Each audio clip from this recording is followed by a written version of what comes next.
नमस्कार दोस्तों, आप देख रहे हैं स्टॉक मार्केट एसटीवी और आज हम विस्तार से बात करने वाले हैं यूपीएल लिमिटेड के बारे में।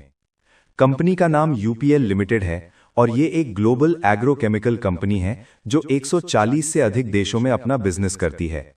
Company crop protection chemicals, seeds और स्पेशलिटी सॉल्यूशंस के क्षेत्र में काम करती है और ग्लोबल स्तर पर इसकी मजबूत मौजूदगी है। करंट मार्केट प्राइस लगभग 765 रुपये 5 पैसे के आसपास ट्रेड कर रहा है। मार्केट कैप लगभग 63,171 करोड़ रुपए है। पीई रेशियो लगभग 34 के आसपास है। बुक वैल्यू लगभग 378 रुपए है। डिविडेंड यील्ड लगभग 0.7% से 0.8% है। आरओसीई लगभग 7% से 8% है। आरओई लगभग 3% से 4% है। यहां सबसे महत्वपूर्ण बात यह है कि आरओई और आरओसीई दोनों कम स्तर पर हैं, जो दर्शाता है कि कंपनी अपनी इक्विटी और कैपिटल का उपयोग बहुत अधिक प्रभावी तरीके से नहीं कर पा रही है। पीई रेशियो मध्यम से ऊंचा है, इसलिए वैल्यूएशन बहुत सस्ता नहीं कहा जा सकता। अगर हम क्वार्टरली परफॉर्मेंस देखें तो हाल के क्वार्टर्स में रेवेन्यू में स्थिरता तो है, लेकिन नेट प्रॉफिट में उतार चढ़ाव रहा है। हाल के एक क्वार्टर में नेट प्रॉफिट लगभग 450 से 500 करोड़ रुपए के आसपास रहा है। ऑपरेटिंग मार्जिन 12% से 18% की रेंज में रहा है, जो ठीक है, लेकिन बहुत मजबूत नहीं कहा जा सकता। प्रॉफिट एंड लॉस स्टेटमेंट को देखें तो पिछले कुछ वर्षों में कंपनी का रेवेन्यू बढ़ा है, लेकिन नेट प्रॉफिट लगातार स्थिर ग्रोथ नहीं दिखा पाया है। कच्चे माल की कीमतें और ग्लोबल डिमांड में बदलाव का असर मार्जिन पर पड़ा है। ईपीएस ग्रोथ स्थिर नहीं है, जो लॉन्ग टर्म वैल्यूएशन को प्रभावित कर सकती है। बैलेंस शीट के अनुसार कंपनी पर कर्ज मौजूद है। बोरोइंग्स मध्यम से ऊंचे स्तर पर रही हैं। डेट टू इक्विटी रेशियो आरामदायक स्तर पर नहीं कहा जा सकता, लेकिन कंपनी इसे नियंत्रित करने की दिशा में काम कर रही है। टोटल एसेट्स मजबूत हैं और कंपनी का ग्लोबल नेटवर्क बैलेंस शीट को सपोर्ट करता है। शेयर होल्डिंग पैटर्न में प्रमोटर्स की हिस्सेदारी लगभग 33% से 34% है। एफआईआईज लगभग 38% से 40% के आसपास हैं। डीआईआईज लगभग 15% से 17% के आसपास हैं और पब्लिक की हिस्सेदारी लगभग 10% के आसपास है। प्रमोटर होल्डिंग स्थिर है, जो एक सकारात्मक संकेत है, लेकिन एफआईआई की अधिक हिस्सेदारी वॉलेटिलिटी ला सकती है। अब अगर हम डेली टाइम फ्रेम पर टेक्निकल स्थिति देखें तो स्टॉक 720 रुपए से 760 रुपए की रेंज में कंसोलिडेशन में है।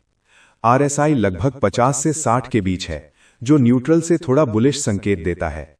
डेली सपोर्ट लेवल 735 रुपए, 720 रुपए और 700 रुपए के आसपास हैं, तो वहीं डेली रेजिस्टेंस 770 रुपए, 780 रुपए और 800 रुपए के आसपास हैं। अगर 770 रुपए के ऊपर मजबूत क्लोजिंग मिलती है तो 780 से 800 रुपए तक की तेजी संभव है। अगर 720 रुपए के नीचे क्लोजिंग मिलती है तो 700 से 680 रुपए तक गिरावट आ सकती है। वीकली टाइम फ्रेम पर stock long term down trend से बाहर निकलने की कोशिश में है।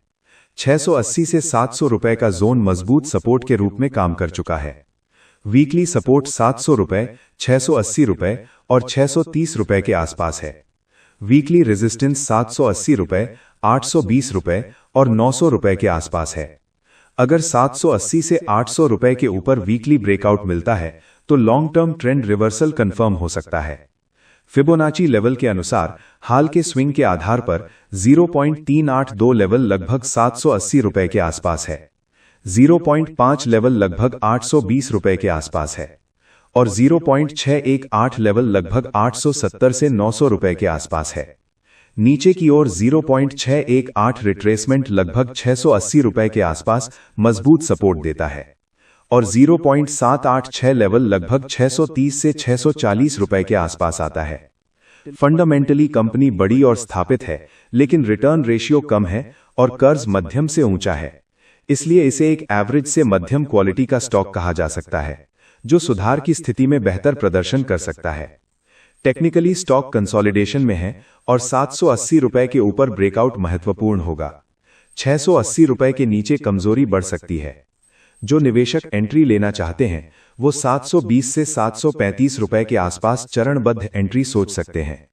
मजबूत और सुरक्षित एंट्री 680 रुपए के आसपास बेहतर रिस्क रिवॉर्ड दे सकती है। 780 रुपए के ऊपर वीकली क्लोजिंग मिलने पर ब्रेकआउट एंट्री भी ली जा सकती है।